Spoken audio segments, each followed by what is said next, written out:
1 week season. What is going on, OWS fam? Welcome to the week 11 edition of the OWS Angles podcast. I am your host. I am your guest. I am JMToWin. As always, throw this baby on 1.5x speed or 2x speed. And let's get started with another unique week. We have 11 games on this slate. We have another week where we probably don't see 200 plus points winning tournaments on DraftKings. And we have some fun stuff to dig into on this particular week. If you're new here, welcome. We use first off, so we have 1 week season. We are a typical DFS site, and then we're also an atypical DFS site. So we're a typical DFS site in that we have game-by-game breakdowns and prepare you for the slate in that way in terms of looking at what's likely to happen in each game. The game-by-game breakdowns are actually free. So if you're not a paid subscriber, but you're looking for something like that, you can find that getting a free membership on 1 week season. You can also find the audio versions of that in the 1 week season podcast feed. And then late week, we have some player pool content where I have my player pool we have an article is called The Scroll. You can find it in the NFL drop-down menu on the site. You can also find it featured on the homepage by Saturday. The Scroll basically just has all of our late week content in one giant scrollable article. You can jump to whichever article you want to jump to. So you can find my player grid, which is basically my tighter player pool. You can find Mike's player pool. You can find Sonic, who's a Millie Maker winner. You can find his MME player pool. But also our core focus at OWS is strategy and training, because DFS is not a game of picking players. DFS is a game of strategy. DFS is a game of rosters. DFS is a game of understanding what it takes to clear out our paths to a first place finish.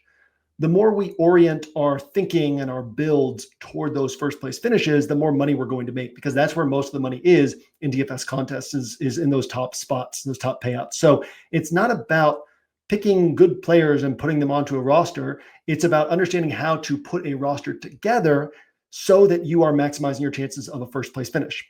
Along the way, we also keep in mind that every single week is its own unique puzzle. So we have your typical slate prep content that you would expect from anywhere, with game breakdowns and with player pools and favorite plays type of stuff. We also have our strategy content. And then we have the Angles podcast, which you're watching right now, which basically allows us to say, okay, every week is its own unique puzzle. Let's take a look at what this puzzle gives us this week. Let's take a look at the picture on the box of this week's puzzle. Actually, last week, I think we covered this in the Angles podcast. I'm sure we did, because it was one of my core focuses. I guess we waited till my player grid update to cover this. But one of the things I got to in terms of the picture on the box last week was it was a rare week where it actually made sense to play non-running quarterbacks without a stacking partner, because of the nature of what we expected from quarterback scoring. We weren't necessarily rostering a guy like Mac Jones or a guy like Justin Herbert saying this guy's going to have a 27-point game and bring one of his pass catchers up with him. Instead, we were saying maybe we don't get any scores on this slate of 30 plus DraftKings points, and therefore taking the guy who's cheaper and who can get you 20 DraftKings points allows you salary flexibility to get what you want in other spots, and doesn't necessarily require you to have a stacking partner with that guy. Sort of a rare, unique type of picture on the box last week. It turned out that was actually a very plus EV way to build. And so what we try to do in this show is look at the picture on the box, understand what's unique about what this slate is giving us, and give us some more ideas in terms of how we can attack this slate, how we can maximize our chances of a first place finish. So you can find my player pool, some of my deeper thoughts on the slate in the Scroll. You can also find my game-by-game DFS thoughts in DFS Interpretations, which is at the bottom of every NFL Edge game write-up. But for now, let's focus on Week 11, picture on the box, what this slate provides for us. For those of you who have been with us for a year or more, for multiple years, thanks for waiting through that introduction. And welcome back. Let's go get some top of the leaderboards finishes this week. Okay, so when we get to the player grid in the Scroll, we have blue chips, we have light blue chips, we have build arounds, which is offenses or game environments I'm building around. And then we have bonus plays, which is where the bulk of plays typically are. Most plays are not blue chips. Most plays are not light blue chips. And so then if they are not in the build arounds section, they're in this bonus section. We have kind of tier 1 and tier 2 down there. This week's kind of unique in that you'll see it when we get to the player grid, but I actually have a blue chip play this week. Typically, by the time we get to this point in the season, there are no blue chip plays. And I have several light blue chips this week. And so this is a very unique week. If you're used to reading the player grid, you'll see what I mean, because typically we've got maybe one light blue chip and then the rest is in other sections. But let's look at the build arounds section. So everything else we're going to leave for the player grid, but let's look at the build around section, because I think that this is critical to understanding what this week's slate provides. So my build arounds in the player grid this week are going to be the 49ers, the Steelers, the Patriots, and the Browns. So let's go ahead and look at each of these teams to just kind of get a sense of what this means for this week and how this week shapes up, right? We are kind of stuck expressing confidence in spots that are really not necessarily that high confidence. If we could take some of these games and transport them to a different slate, a slate where we're in the year 2022 and there's 3 or 4 games that we really like, maybe none of these offenses would really be rising to the top for us. But we're kind of in this situation where these spots without that much confidence to express in them are the spots where we are expressing confidence. So let's take the 49ers first. 49ers are obviously the highest confidence bet of this bunch, just in terms of how you feel when you look at, okay, I'm going to build rosters around the 49ers this week. Now, we build rosters, just some DFS theory components. We build rosters around an offense because it basically gives us fewer things we need to get right. So on the block party today with Pete Overzet, we built our roster at the end of the show. And we essentially, Pete was breaking it down at the end. It was like we were placing 4 bets on that roster. And if we got those 4 things right, then we were getting that roster right, and we were giving ourselves a path to a first place finish. What you'll often see from tournament winning rosters, especially outside the Millie Maker contests that have 20,000 entries or fewer, especially contests that have 6,000 or 7,000 entries or fewer, what you'll often see from tournament winning rosters is they block off some of their paths to upside. They're not trying to get 9 individual players right. They're not trying to get 9 individual spots right, where if you run the numbers at the end of a weekend and just have what was the optimal roster on this particular weekend, oftentimes it's 9 individual players, or it's maybe like 1 stack and then a bunch of one-off pieces. And so, yeah, if you're trying to build the optimal roster you can possibly build, then you might want to just pick and choose at every single individual spot. But most weekends, nobody who's trying to build that way is going to correctly build that way. And so the people who are willing to close off some of their paths to additional ceiling by taking multiple players from a single offense, by betting on this offense, having a good game in this particular way or in this particular direction. So whether it's, hey, this team's going to pass the ball a lot more than normal, so I'll take multiple pass catchers from this offense. Or this team, I expect them to score a lot of points, and these 2 players are the 2 main pieces of this offense, so I'll play both these players together. So Cubs fan, who's one of the co-founders of OWS, Millie Maker winner, the 30-plus live finals, one of the sharpest DFS players, longtime DFS player, he has described it in the past as mathematically and looking at it in terms of a combination lock. And we actually, in the Winner Circle podcast a couple of years ago, we broke down the math on this. But basically, if you are trying to get, you got a combination lock and you don't know the numbers on them, you just have to guess. If you have 4 numbers that you have to guess, right? 0 through 9, 0 through 9, 0 through 9, 0 through 9, your chances of guessing that combination correctly are higher than if you have to guess 5 numbers on that combination lock. Not only that, that 5th number added dramatically changes how difficult it is to guess that combination lock.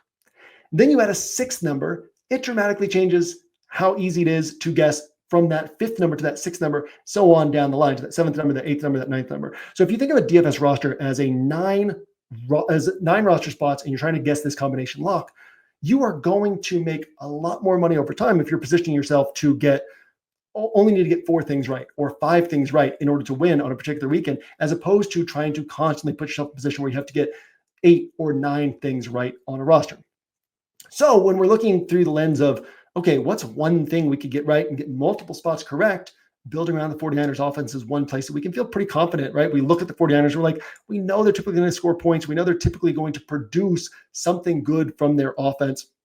But last year, there were only 8 games in which you would have wanted the pass catcher from the 49ers. So that's 8 out of 16 or 8 out of 17. That's pretty good, right? Typically, you're going to get in the past, typically you're going to get around 4x a player's salary around 25% of the time. So this is closer to like a 45% hit rate, but we're just talking about the offense as a whole. Now you also have to guess, is it George Kittle? Is it Deebo Samuel? Is it Ricky Pearsall? Is it Juwan Jennings? Which of these wide receivers, which of these pass catchers hits if a pass catcher hits? So if, a little under 50% of the time, a pass catcher from the 49ers is hitting, and then you've got 4 guys you're choosing amongst, you really can't express that much confidence in this spot. We also know that volume is important in DraftKings scoring because it's PPR scoring. So if a team throws the ball 40, 42, 45 times, that's going to help you quite a bit compared to the team that's throwing it 28 times, 29 times, because you have that many more opportunities for a catch, a point, and the yards that go with it. It's that much easier to play 2 pass catchers, 3 pass catchers from an offense as opposed to playing 1 pass catcher from an offense. And so we have this 49ers team that last week they threw it 36 times against Tampa in a win. That was only the second time in their last 17 regular season wins that they topped 30 pass attempts. So we're probably not getting heavy volume. It's fair to assume we're not getting heavy volume from the 49ers passing attack. And so again, this is where I am expressing confidence in terms of player grid, my pool, what are my build around spots? 49ers is one of those build around spots, but we can see the holes that we can poke in this 49ers spot in terms of playing Purdy and stacking him with somebody, right? Most of the time, Purdy's going to score over 20 DraftKings points, but it's rare that he's going to score over 26. So you're often getting 20, 22, 23 DraftKings points. And then if you're getting the pass catcher wrong with him, or if there is no pass catcher who hits with him, then you're kind of far behind the field because you're not getting a tournament winner from Purdy. You're just getting a solid score. And then you are not getting a tournament winner from your pass catcher. At the same time, it's hard to play Purdy naked, Purdy with no pass catcher, because we also have to think about what other rosters in a contest are going to look like. Purdy's going to be somewhat popular this week. All those other Purdy rosters are going to be stacking him. And there's a pretty good chance if Purdy hits, one of his pass catchers is hitting. And if that's the case, there's a pretty good chance that somebody in the tournament you're in is getting that combination correct. So if you're playing Purdy, you really have to try to get that combination correct. It's not like last week where I was saying, I think that Justin Herbert putting up 17 to 22 points is extremely valuable because he was 5,200, and I didn't think we would have a lot of high-end quarterback scores. Or I should say, I thought there was a clear opportunity for us to have no high-end quarterback scores. And then if Herbert's putting up 17 to 22, given the nature of how that offense functions, it was probable that no pass catcher on his offense was getting a tournament-worthy score with him. So in that spot, it actually made sense to play Herbert without a pass catcher, because if Herbert hit for the score that I was hoping he would hit for, well, I'm guessing that the people the Herbert rosters I'm competing against, I'm actually guessing that most of them are getting a suboptimal score from their stacking partner, or that all of them are getting a suboptimal score from the stacking partner. This is a different situation where you're saying somebody in the tournament I'm in is getting the right combination with Purdy. Somebody is hitting alongside Purdy, and somebody in the tournament I'm in is getting that right combination. Therefore, I have to position myself to try to get that right combination on my Purdy rosters. Otherwise, I get 23 points from Purdy. That's great. But now there's 3 or 4% of the tournament field that not only got the 23 points from Purdy, but also got the 26 pointer from Pearsall, or from Juwan Jennings, or from Deebo, or from Kittle, or whoever it might be. And so now you're falling behind those rosters. So you kind of have to guess, but then it's a guessing game, which cuts down on the probabilities of you getting it right and kind of makes this Purdy setup like a little bit less plus EV than we would really love it to be. And yet it's one of the spots. I'm like, I can express confidence in this spot. Next up, we'll look at the Steelers. So the Steelers are a very interesting situation because Ravens are facing the highest opponent pass play rate in the NFL. So there are some teams that this matters for more than others. We talked about this last week with the 49ers, where I didn't expect Purdy to go over 30 pass attempts. The 49ers don't typically change their approach on offense based on matchup. So last week they were playing a Bucs team that, as we explored last week, it's not that the Bucs are bad against the pass. It's just that the Bucs face so much passing volume. The Bucs are an aggressive offense, so that kind of gives the ball back to the other team more quickly, more possessions in those Buccaneers games. Also, teams tend to lean toward an aggressive approach on offense against the Bucs because the Bucs are being aggressive when they have the ball. And then because of Vita Vea in the middle, teams watch the Bucs run defense on film. This has happened for years now, right? Vita Vea was drafted in 2018. So this is like 6-7 years now that teams have done this.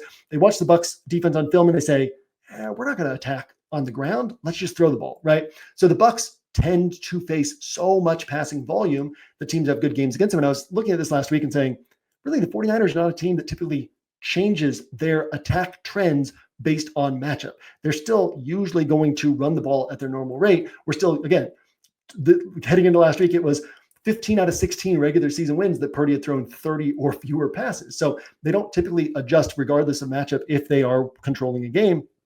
But last week we saw Purdy throw it 36 times. So Russell Wilson's kind of in the same bucket where the Arthur Smith system is based off of the run. And it is based off of past concepts that are built off of the run.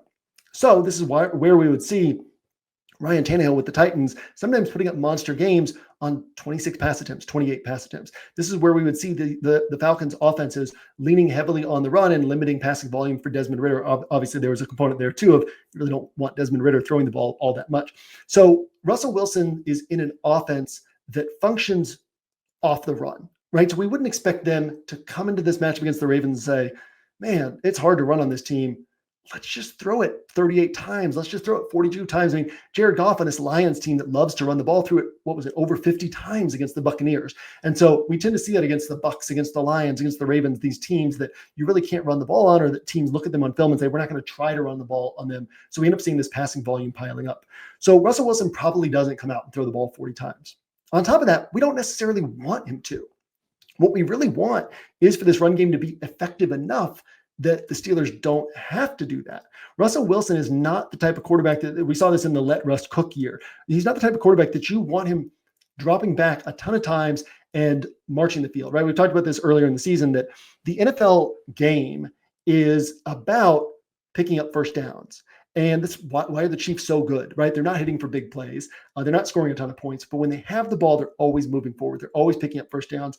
And so from that context, like how do the Steelers look to pick up first downs? Well, Russell Wilson's not the type of quarterback that you want him dropping back a bunch, making short area reads and precise short area throws. What you want is for Russ to have a good run game that allows him to take intermediate and deep shots throughout the game, right? So he's going to throw it 26, 28, 30 times, but the upside on those throws is high, and the functioning run game allows him to do that. So this is kind of a weird spot where there is risk of systemic failure on the Steelers. The Steelers offense that has looked really good with Russ under center. They've scored 26 plus points in all three games. They had no team had scored more than 28 against the Giants, and they scored 26 against the Giants. And they very easily could have scored a lot more than that. They scored 37 against the Jets. They scored, I think it was 28 last week. So you've got this Steelers team that is looking really good on offense with Russ, but again, they function through the run. So if we could just say, Russell Wilson going to throw it 38 times, 42 times, I would feel really good about Russ against this Ravens pass defense. The question is, do we get it more like 32 to 34 times from Russ? And then is the offense ineffective enough in the way that they have to attack, building things off the ground game, that we don't really get the big game from Russ in this spot? So really like the Steelers offense in this spot because, again, it's a good matchup. It's a spot where we should see Russ throwing more than 28 times. We should see him bumping up to like at least 33, 34 attempt range. Outside shot that he gets up into that 37, 38 attempt range that we would really love him to get into. But there's kind of some question marks on the effectiveness of the Steelers offense. Are they able to be effective and successful here if they can't run the ball the way that they would typically like to run the ball? Or can they figure out a way to run the ball better than most teams do against the Ravens? And then Russ is able to kind of have some extra pass attempts in a typically functioning Steelers offense. So a lot to think about there. Again, really like this spot in the context of this slate. But we see how like we're having to express confidence in places where, you know, maybe there's not that much confidence to express, or at least there's a lot more places where this play could fall apart than in a typical week. Then we have the Patriots relying on a rookie in Drake May, who against the Rams defense has actually become pretty solid. This Rams front has become really a strength of this defense, and this defense has gotten better and better throughout the years. Week 2 that they allowed 41 points. And since then, they've allowed 24 or fewer points in every game. They've played a lot of good offenses in this stretch. So, well, probably don't see the Patriots coming out and putting up a monster game. But with Drake May getting aggressive, can the Patriots put up, 21 points, 24 points? That's certainly within the range of outcomes. So, Patriots, another spot where, there are clear reasons to like this offense. There are clear reasons to build around this offense.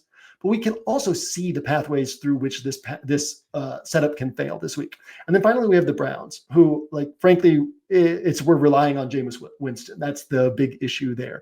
I guess the other component here is you have Ken Dorsey calling plays. Ken Dorsey wants to throw the ball. we have Kevin Stefanski still there as the coach, and they're playing again. Kevin Stefanski builds everything off the run game. Now, last year he did let Joe Flacco just drop back and sling the ball around, same as Jameis has done in his first couple starts, or his first three starts, or his first three opportunities on the field. So Kevin Stefanski could end up kind of reining him in against this Saints team that's really easy to run on, not quite as easy to pass on. So there's question marks around, do we get another 40 pass attempt game from Jameis? If we get 40 passes from Jameis, I'm not as concerned about good and bad Jameis, because the thing with Jameis is he's not one of these quarterbacks who makes dumb decisions and kills his team with bad plays, and then the rest of the time is just mediocre. Right. For a long time, Jameis Winston was this strange like barbell in Pro Football Focus grading, where he would lead the NFL in turnover-worthy plays, and he would also lead the NFL in big plays. And so it's like, yeah, Jameis is going to make mistakes, but he's going to make mistakes because he's attacking downfield and he's throwing into coverage, trying to hit for big plays, and that benefits us over time, that benefits us in DFS. So if Jameis is throwing the ball 40 plus times, obviously there's always the chance that we end up with like a three interception, 0 touchdown game as he had in his last game out. But there's also a pretty good chance that we get 2 interceptions or 1 interception, and he mixes in 3 touchdown passes with it. So Jameis, guy I really like this week, but again, we know that the Jameis has it within his range of outcomes to just completely crater his offense. We also know that Jameis he's not the future of the Browns, right? There's not a couple years ago, but several years ago. So it was 2019, it would have been, where literally if you just could have played Buccaneers quarterback every single week, you would have been on pace for tournament wins every single week. It was like 30 plus points from, quote, Tampa quarterback every week. But it wasn't always Jameis. It was Jameis, and then he would get benched midway through the game, and Ryan Fitzpatrick would come in and finish the game. And then Ryan Fitzpatrick would start the next game, and you could get the big DFS score from him, and Fitzpatrick would start again the next game, and you'd roster him, and then he would get benched midway through the game, and Jameis would come in. It was like, if you could just combine these scores from these two guys, but it was like 3 or 4 out of 7 games, something crazy like that, where you didn't actually get the score because it was the quarterback who started the game wasn't finishing the game. So, that's also a risk with Jameis. So what we have with Jameis is he's not the future of the Browns. He could throw a couple of early picks and get benched in this one, and they put Dorian Thompson-Robinson out there. We could also see Kevin Stefanski say, let's run the ball a little bit more in this spot. And then we have that risk of Jameis just throwing a bunch of interceptions. At the same time, the ceiling is there for Jameis to put up 25, 30 DraftKings points. He has cheap stacking partners. So he becomes a really interesting play this week. But just want to highlight, these are the places where I'm expressing confidence in terms of build arounds, and there are holes in all of these plays. So I want to also then talk about, if there are holes in all of these plays, what else might win this week, right? What are the plays that we are going to go through our research, and these plays might not necessarily stand out, and yet the plays that are standing out are not necessarily plays that would stand out on a really good slate, right? They're plays that have more holes than the typical, quote, plays that stand out. And so that creates a situation where it sometimes makes sense to just say, who's going low owned and has ceiling, right? Who is a really good player in a tougher matchup? And because they're in a tougher matchup, they're just not drawing ownership attention, but they can still hit. They can still win a tournament. So we're going to start with the Ravens. Lamar Jackson projected at 3.6% owned. Zay Flowers projected at 5.4% owned. Derrick Henry projected at 2.2% owned. So when I say those names, some of you probably hear that and react being like, yeah, but those aren't good plays this week. But then also zoom out and realize, well, some of the popular plays, some of the plays that we are expressing confidence in really aren't great plays this week either. So there's a clear opportunity for this slate to play out in such a way that the popular plays all kind of end up in their median to lower end of outcomes. And Lamar Jackson, just from being individually a really good player, ends up putting up 32, 35 DraftKings points. Now, I would like to play Lamar Jackson. If I'm playing him, I would like to play him with a piece from the Steelers, a pass-catching piece from the Steelers with a downfield role, which I guess Calvin Austin kind of has a shorter area role, but he can score from anywhere on the field. Mike Williams has a downfield role. George Pickens has a downfield role. So any of those guys, we're basically saying, hopefully the Steelers are scoring points. If the Steelers are scoring points, if the Steelers are playing their conservative brand of offense, and creating a lower scoring game environment, then the Ravens will be content to try to take control of this. They're not going to say, all right, let's go out there and just attack this really good Steelers defense. Let's try to take a 2-score lead and then force the Steelers to try to come back, because they don't want to get into this game where the Steelers are forced to let Russ drop back and throw moon balls downfield, because Russell Wilson games are always going to be close in the fourth quarter. So if the Ravens get to this point where it's like, oh, cool, we got a 2-score lead in the first half, well, all of a sudden that leads to the Steelers turning things on, and this game becomes closed and becomes this back and forth sort of affair. So if the Ravens are in control of this game, they're not going to be super aggressive on offense. But what if the Steelers hit for a couple big plays early? What if the Steelers jump out to a 10-0 lead?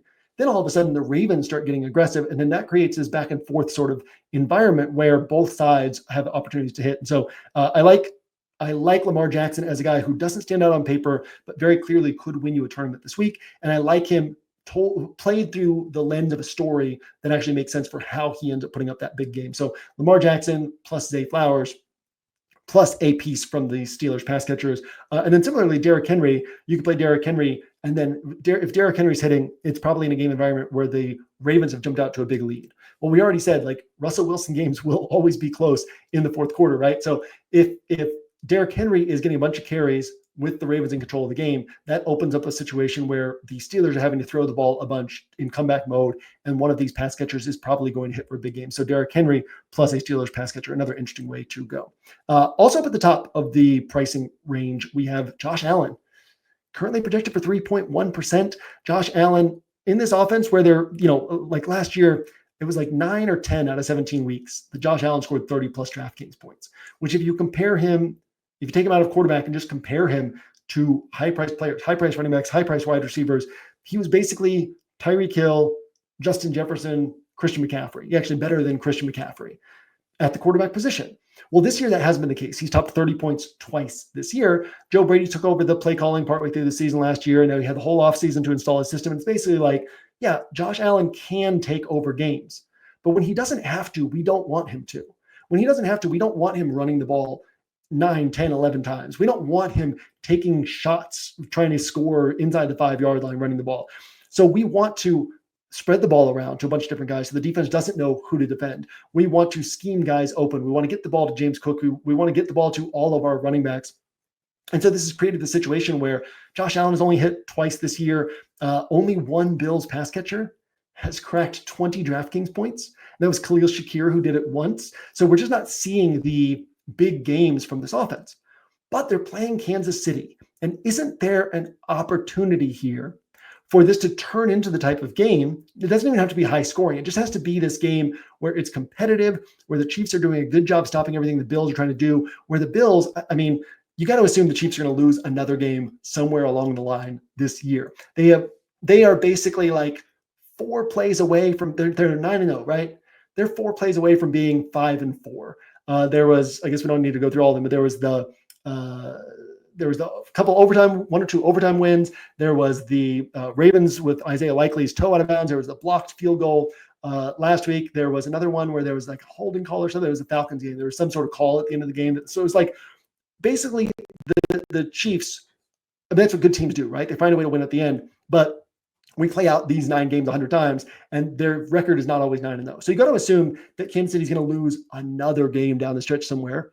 If the Bills win this, they're 1 game behind the Chiefs in the standings with the tiebreaker, and that's critical because only one team gets a bye now in the playoffs, and that team gets home field advantage throughout the playoffs. So this is a huge game for Buffalo. So if things are not working in the Bills' typical approach to offense in this game, this is the type of game where they would say, all right, let's just let Josh Allen take over. Let's live with the bad that can come with that and hope that we get the good that comes with that. And let Josh Allen go out there and run around and make plays and do whatever he has to do in order to win this game. This is the type of spot where we could see that happen. And Josh Allen could put up 35, 37, 39 DraftKings points. He's going to be 3.1% owned as of current projection. So another guy who we kind of look at like not just what lines up on paper, but what could end up winning this week's slate. Josh Allen stands out this week. Now let's look at wide receiver. So running back is typically a position where we're not going to go as far off the board because running back workload is very predictable, and workload is heavily correlated to running back scoring. So always running back is a place where we're typically going to be a little bit more in line with what the field is seeing, and not because we're looking at ownership and saying, okay, let's just play the high owned guys, but because we go through the research and we're going to say, all right, here are the sharpest running back plays, and inevitably we're going to then look at ownership projections, and our top 3 guys are going to be among the 5 highest owned running backs on the slate. And that's kind of, for most sharp DFS players, you're going to just end up with the running backs that the field is on. But wide receiver is a much more volatile position. And so this is a spot where we can kind of get different. So on a week like this, once again, it can benefit us to just sort of look through ownership projections and say, who could win you a tournament this week and is going overlooked? So here are some wide receivers who are currently projecting for sub 10% ownership. Puka Nacua, who is capable of putting up 30 plus DraftKings points in this game where the Patriots could keep this game close. It wouldn't be surprising if they keep this game close. Now, I mentioned this in DFS interpretations. I'll mention this in the player grid. I'll mention this here. If I'm playing Puka, I prefer him with a piece from the Patriots, because ideally you want the Patriots keeping things close. And if the Patriots are keeping things close, then you have that opportunity for volume to pile up for Puka, and for Puka to put up the type of game that you want at his price tag. Cooper Kupp, another guy also in this sub 10% ownership range right now. So both of these guys can be considered in this spot. Another guy, George Pickens. We already talked about this Steelers offense. George Pickens has had outrageous usage metrics with Russell Wilson under center. And he's, I mean, I dare say a little bit underpriced at 7K on DraftKings. So George Pickens, sub 10% ownership, you know, he has the upside, right? He's the type of player who can put up, he hasn't done it yet, but he's the type of player who can put up 40 DraftKings points. He can catch 8 passes for 160 yards and 2 touchdowns. What is that? That's 39 DraftKings points right there. So he is capable of putting up that type of game. And this is a matchup that lends itself to that type of game. Now, that's still his outlier outcome, but that outlier outcome is likelier to hit than most players' outlier outcomes, if that makes sense. So yes, the 39-point game is his outlier outcome, but it's not a completely unrealistic outcome. It's within, if you have a deck with 52 cards in it, that's probably one of the cards in the deck. You know, you reach and you pull out a card at random. That 39-pointer is one of the cards in the deck. It might even be 2 of the cards in the deck. A 35-pointer, I'll say, could be 2 of the cards in the deck there. So George Pickens, low ownership, really high ceiling. Another guy to think about this week. Tyreek Hill, same bucket. Tyreek Hill, he's a weird one, right? Because he's dealing with this wrist issue. Like, obviously it's bothering him, but is that the reason he hasn't been producing? A wrist issue doesn't prevent Tyreek Hill from getting open. Tyreek Hill is not a guy who is typically getting physical off of press coverage in order to get open in the short areas of the field.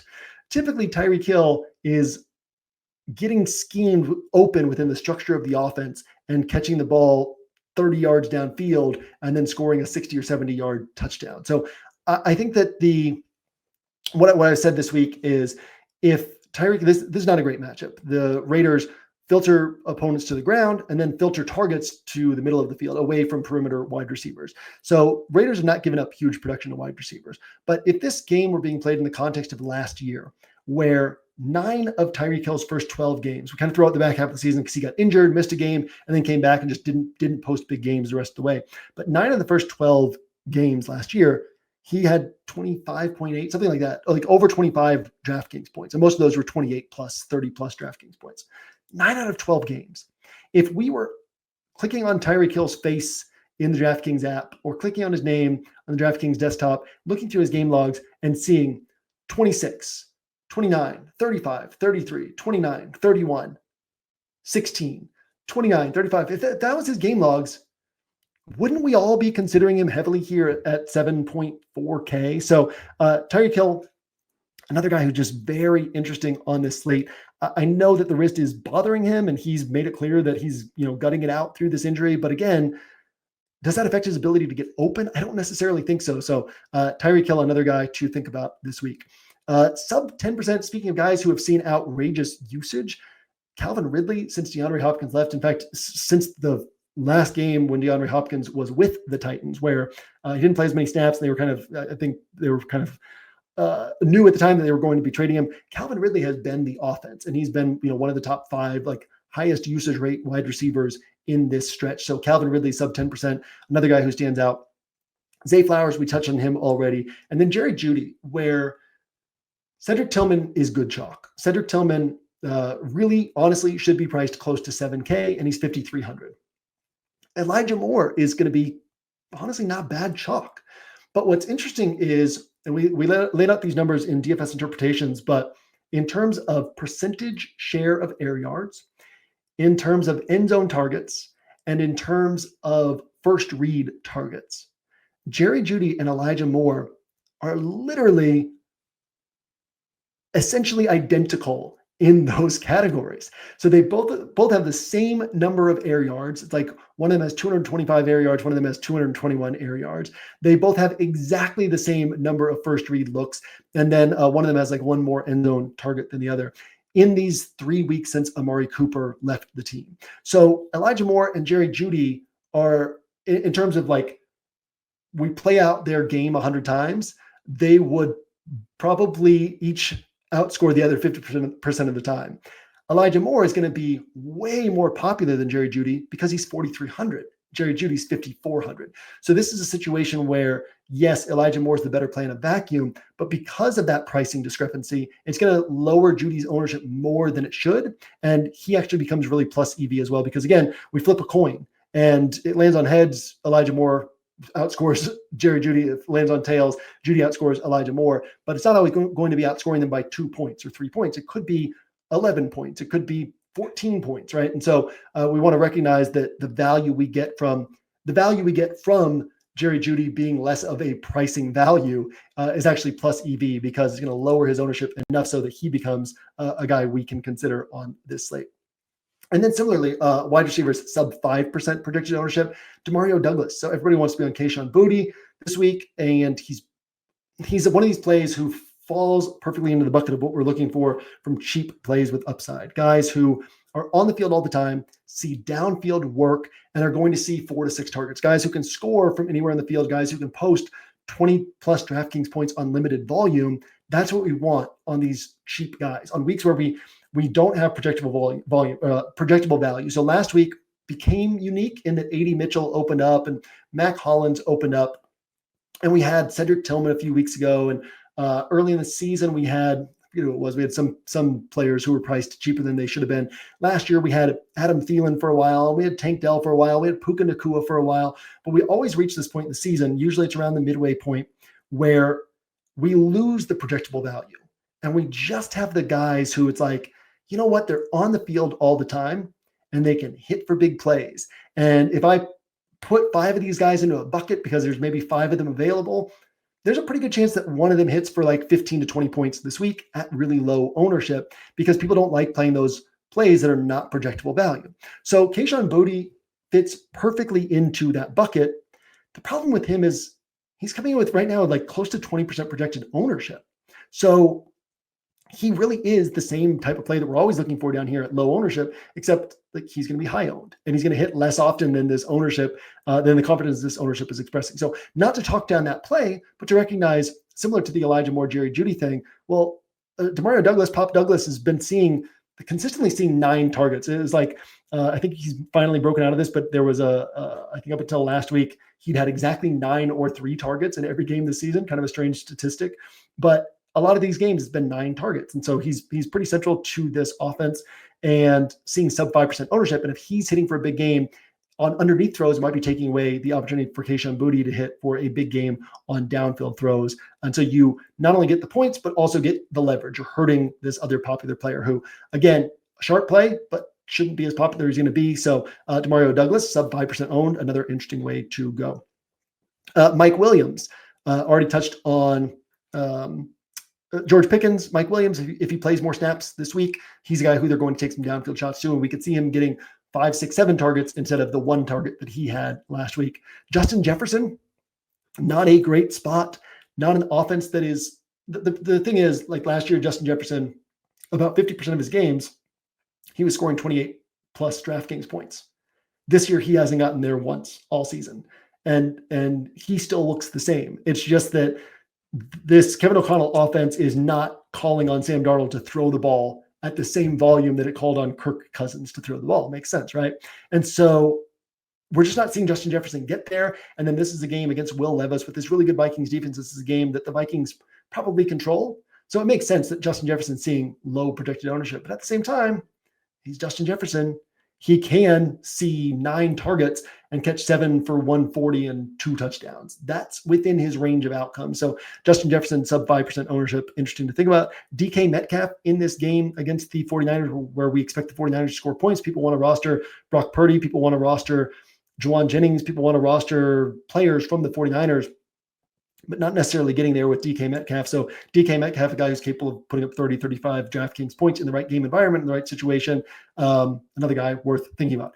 Jameson Williams, a guy who not seeing a lot of volume in an offense that probably won't throw the ball a lot this week. But again, Jameson Williams fits in. He's overpriced for his role, but he fits into this bucket of guys who go for 25 points on limited volume, and people are not going to be on him. And then Amari Cooper, who looks like he's going to play this week. Not a good matchup, but everybody's on Khalil Shakir in this spot, looks like.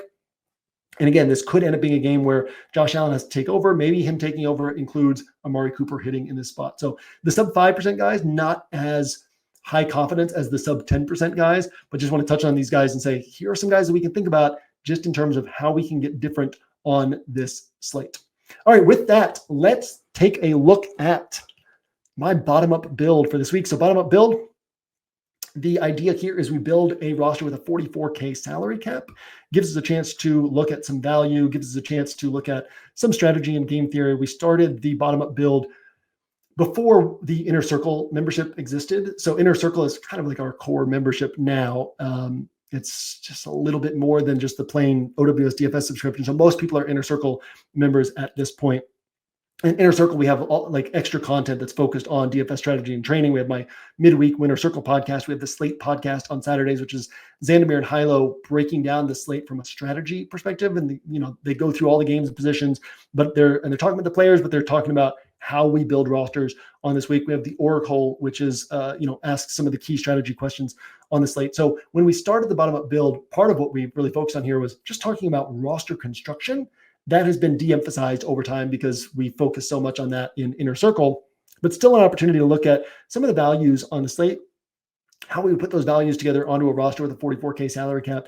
And then we also have a 44K salary cap contest called the Bottom Up Build Contest, where you can find the link in my player grid. You can also find the link in the Discord BUB Challenge channel. And it's a free contest. And so the rules are simple. You build with a 44K salary cap, and first place is 150 edge points, which is $150 on OWS. Second place is $100. First place also gets a special Discord blue color, so everybody knows you are a bottom-up build winner. And more than anything, it's just a good thought exercise, fun contest to participate in. And one of the things we always see, we've seen it over the years, is oftentimes bottom-up build winners are scoring 200 plus points. Now that's less the case right now, where nobody's scoring 200 plus points, even in the main slate 50K contest. But we've had lots of weeks where bottom up build winners spending 44K in salary are scoring as high as tournament winners in 50K salary cap contests. So this is where this thought exercise becomes valuable, is like, how do we squeeze in as much upside as we can, recognizing that maybe the score required to win at a 44K salary cap is not too far off the salary required to win at a 50K salary cap. So then how would we build this roster to really maximize ceiling? And this forces us to make some tough decisions, forces us to think in different ways, and then can really help us. We were watching that game last night, Eagles and Commanders, and Jaden Daniels, they were talking about Jaden Daniels doing all his basketball stuff before the game. If you haven't followed it, Jaden Daniels believes he's the best basketball player in the NFL. He always has a basketball with him, and on the field, part of his warm-up is like doing all these basketball moves, throwing the basketball around. But he said that after he's throwing the basketball around, like the football feels so much smaller to him.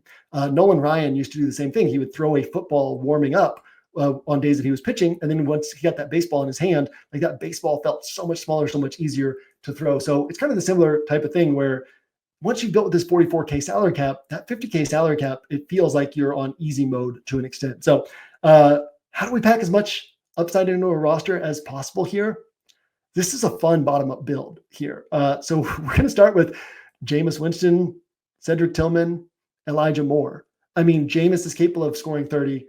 Tillman's capable of scoring 30. Elijah Moore is capable of scoring 30 in a game where Tillman is scoring 30. Elijah Moore probably isn't. But this combination of three players is capable of putting up 70 to 80 DraftKings points. And that's not the likeliest outcome, but that's maybe 5 of the 52 cards in the deck. 4 of the 52 cards in the deck is this combination, or at least a 3-player combination from the Browns, putting up 70 to 80 DraftKings points. So Jameis plus Tillman plus Elijah Moore, where Jameis is fundamentally underpriced for his ceiling. Cedric Tillman is fundamentally underpriced for his role, for his range of outcomes, for his ceiling. And Elijah Moore is fundamentally underpriced for his role in this Jameis Winston offense and his ceiling. And so we really save a lot of salary by putting these 3 guys onto a roster as a starting point. And then we can say, where can we add additional upside? So at running back, for me, it's like I've got Christian McCaffrey, I've got Devon Achane, I've got some other guys in that high price range. And then once we get below them, it's like, for me, it's Ramondre Stevenson, it's Nick Chubb. I really don't want to play Ramondre and Chubb on a roster together if I can avoid it. I want to make sure I get at least one of these high-priced running backs. But then I thought on this roster, what if I can get in 2 of these high-priced running backs? So I have CMC and Devon Achane together on a roster with a 44K salary cap. So obviously Jameis plus Tillman plus Elijah Moore really helps open things up for me to do that. Add in Kayshon Boutte, who at 3,500 has this downfield role. His average depth of target is like 18. So he's seeing his average target far down the field. And again, been seeing 6 targets per game over the last 3 weeks. His role is kind of developed over this stretch of time where they're like, all right, let's try this, right? And this has been working for them. And Drake May loves throwing the ball downfield. So we get him in here for some ceiling and to open up some salary. In terms of if everyone were building with a 44K salary cap, he would be even more popular than he's going to be on the main slate. But because I am using him to fit in CMC and Achane together, which would be such a unique combo in a 44K salary cap contest, I don't mind taking the chalk. That would be kind of the thinking there from a strategy standpoint, is this is not bad chalk to take in this situation because he is allowing me to open things up for Achane and Christian McCaffrey on this roster together. Another way to do it could be Calvin Austin, who would be a lower owned way to get a very similar type of player profile on this roster. And we actually end up spending exactly 44K on this roster. So that would change something else somewhere else on this roster. But there is a place where we could change something else somewhere else on this roster. We have the Jets defense on here at 2,800. We are going to go with Davis Allen at tight end at 2,500. So this is where the one place where we kind of sacrifice some ceiling in order to really open things up. So what I mean by that is, let's go through the players on this roster. Jameis can score 30. Achane can score 35. McCaffrey can score 40. Boutte can score 20 at only 3,500 in salary. Elijah Moore can score 30. Cedric Tillman can score 30. And then the Jets defense, obviously we're not worried about the ceiling on that. So all these spots, we are making sure we're getting guys who are capable of scoring at the highest end of the range that we could see this week. Davis Allen is the one place where we have to say, you know what, let's just save some salary here. I honestly don't like Davis Allen emerged for this role last week with the Rams. Colby Parkinson played, I think it was like 10 snaps, 11 snaps, something like that. Davis Allen saw 6 targets, caught 5 for 34. I mean, who knows, right? That could have been a 1-week blip. We see all the time. It's been like a multi-year thing where cheap Rams tight end is a popular play, and it almost never works out. It might actually have never once worked out. There might have been one game where Tyler Higbee hit a big game where he was the cheap tight end of the week that everybody was on. But it doesn't work out most of the time because that's just not the nature of how the Rams play offense. But at the same time, we're trying to open up some salary, and this is the spot where we can say, look, I don't need 20 points from this guy, because also it's the tight end position. What if Jonnu Smith doesn't score more than 8 points? And what if Hunter Henry doesn't score more than 8 points? And those are the tight ends below 4K that everybody's kind of on. What if Isaiah Likely and Mark Andrews don't score more than 10 points? All of a sudden, Davis Allen scores 6 or 7 at 2,500, and that opens things up quite a bit. So yes, Travis Kelce will probably have a nice game. Maybe Kittle will have a nice game. Maybe Bowers will have a nice game, and we're not getting those guys. But we would have to sacrifice a lot on this roster in order to get those guys. So if we're going to go down, let's go all the way down and get Davis Allen on here. And again, when we're thinking about value, this is on a 44K salary cap roster. This is on a 50K salary cap roster. When we're thinking about value, we don't want to be thinking like this. We don't want to be thinking, this guy can score 7 points. But every once in a while, especially as pricing gets tighter, deeper into the season, taking one guy like that can open up so much on our rosters. And so you can have a Davis Allen and Kayshon Boutte in a 50K salary cap contest, because Booty, yes, he's probably going to score 4 or 5 or 6 points, but he can score 20. You don't want multiple guys on a roster who can't score 20. You can sometimes, as the salary gets tighter, get away with one guy, especially if you're accessing massive amounts of ceiling. If it's a week where most of the players below 7K don't have 30-point ceilings, but there's lots of players above 7K who have 30-point ceilings, and you're able to get 3 of those players onto a roster together because of a guy like Davis Allen, it can make sense to do that. So just kind of some theory and thought processes there. And then we close out this roster with Rashad Bateman. So this is the place where we really, like, this is the puzzle piece in this particular build that, like, we can take Bateman out and really play around with our salary from here, because Bateman is not a standout play, but at the same time, we're talking about ceiling, right? What can these players get for you when they hit?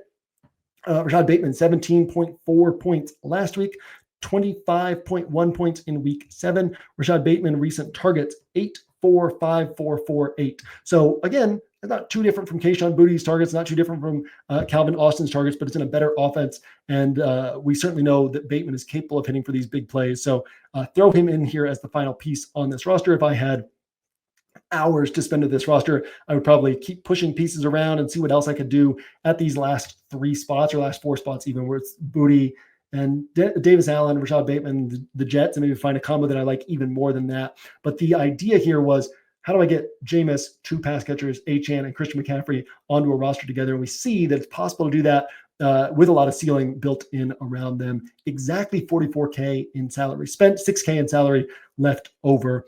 And with that, we're going to close out this Angles podcast. I will, after this, be recording Solo Ship with Squirrel Patrol. You can find that also on the 1 Week Season YouTube feed, podcast feed. And then I will be wrapping up my player grid, which you can find in the scroll. I will be there. I will have my Sunday morning update on Sunday morning in the player grid. So I will see you on the site throughout the weekend, and I will see you at the top of the leaderboards on Sunday.